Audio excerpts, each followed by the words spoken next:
Bonjour les amis, je l'avoue ce matin, je suis d'humeur badine, j'ai pris plein de crises de fou rire hier et ça continue ce matin, je dois reconnaître, grâce à mes amis d'En Marche. D'abord, je vous dois la suite du feuilleton de Yacine. Yacine Bellatar, ils l'ont encore gardé. Une deuxième nuit, les policiers ont continué à l'interroger. Il sera présenté à un juge ce matin. Pourtant, Yacine, il a avoué qu'il avait menacé des gens de mort. Mais il n'est pas méchant, Yacine, parce qu'il a dit qu'il n'était pas passé à l'acte. Alors, il menace des gens de mort, il les tue pas. Pourquoi on l'embête, Yacine? Enfin, donc, on saura ce matin s'il est mis en examen. Mais c'est surtout la grande journée hier de Nathalie Loiseau, la tête de liste En Marche pour les européennes. Elle devait réussir son décollage, elle devait montrer qu'avec elle, ça allait voler haut. Ça a été un fiasco épouvantable, elle s'est écrasée au décollage, rien n'a marché comme elle le voulait. Bon, d'abord, faut reconnaître, elle fait du social. Elle nous a collé un porte-parole, Stéphane Séjourné. Il a bafouillé un mot sur deux, il s'est gouré sur les mots qu'il présentait. En Marche, on dit que c'est l'équipe des riches, que Macron c'est le président des riches. Écoutez, il a pris un bègue. Il a pris un bec comme porte-parole. Ça, c'est du social. Et puis alors le gag, vous savez, les mecs En Marche qui sont sur 3 rangs, on présente les 30 premiers comme à l'école. Donc le premier rang, ils sont assis sur un banc. Le deuxième rang, ils sont debout. Et ils mettent un 3e rang pour qu'on voit le 3e rang avant le deuxième. Donc ils sont sur un banc. Et plof, le banc qui s'écroule. On voit les têtes qui descendent. C'était pas bien parti du tout. Je vous l'avoue, cela occasionne encore chez moi une crise de fou rire, c'était pas bien parti. Et puis bon, moi j'ai fait sa connaissance à Nathalie Loiseau quand elle avait un débat contre Marine Le Pen. Alors ancienne énarque, elle a dirigé l'ENA.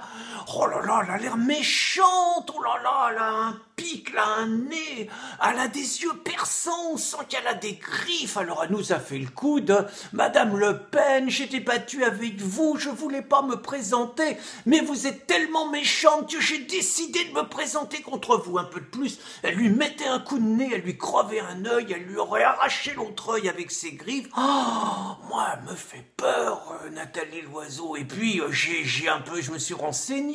Oh, qu'est-ce qu'elle raconte sur le voile islamique? Elle raconte dans un livre que le voile islamique ne la dérange pas plus que la cornette de sœur Emmanuel. Bref, le relativisme habituel, on va pas répondre, on a déjà tout dit là-dessus. Puis, elle défend les Yacine bis, Nathalie Loiseau. Elle voulait sur sa liste Ryan Nezar. Ryan, il a été porte-parole d'En Marche, 3 heures.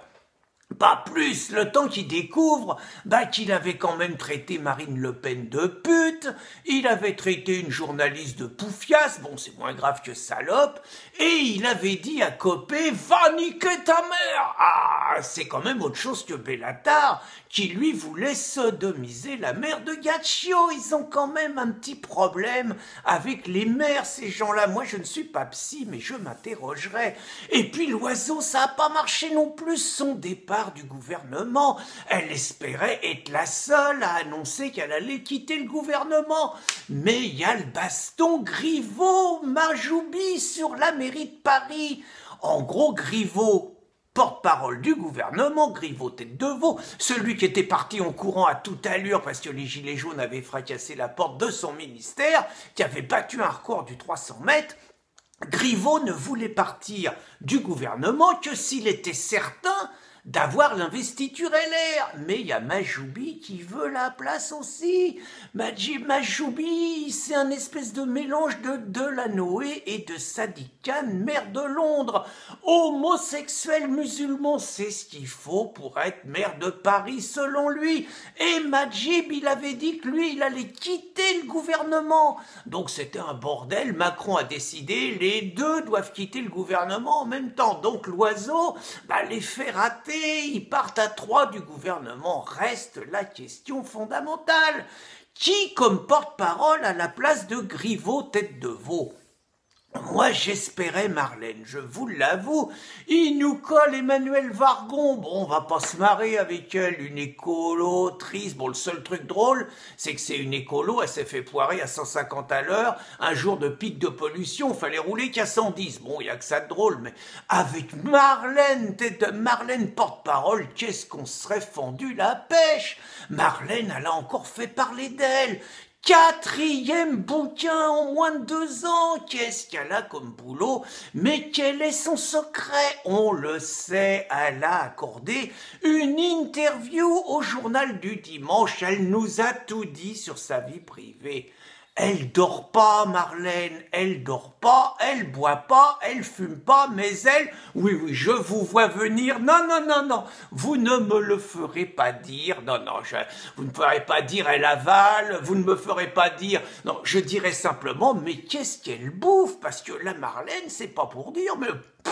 Depuis qu'elle est au gouvernement, elle a pris des joues, elle a pris des popotins. J'ai l'impression qu'elle est de plus en plus ronde et quand on sait ce qu'elle dit des rondes. Donc Marlène comme porte-parole du gouvernement, moi vraiment, je me serais régalé. C'est une déception, on va se prendre que Vargon. Mais en attendant, je vous l'avoue, je me suis bidonné toute la journée d'hier.